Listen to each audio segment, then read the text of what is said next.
కేసీఆర్ దగ్గర బిడ్డైనా కొడుకైనా ఎవరైనా అంతే పార్టీని ధిక్కరిస్తే సస్పెండ్ చేయవలసిందే. సెకండ్ ఆప్షన్ లేదు. కేసీఆర్ అంటే మీకు తెలియదు, ఆయన ఒక పెద్ద యుగ పురుషుడు భారతదేశంలోనే.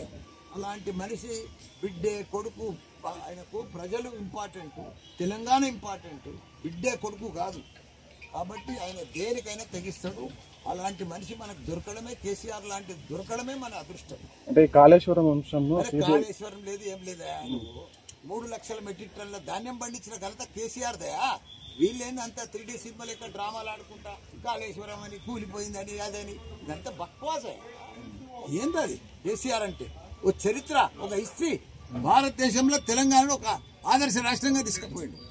ప్రపంచం అంతా ఎదురు చూసింది కేటీఆర్ కోసం, కేసీఆర్ కోసం. అలాంటి మనుషులను పట్టుకొని కాళేశ్వరం అని, కేసు అని, సిబిఐ అని, ఏంటది? అది కరెక్ట్ కాదు.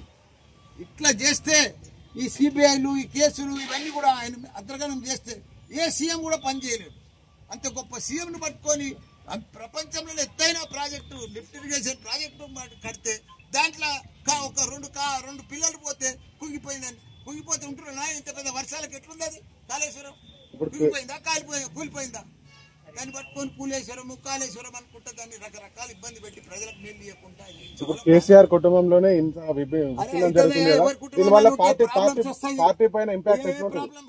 దేశమంతా వచ్చినాయి.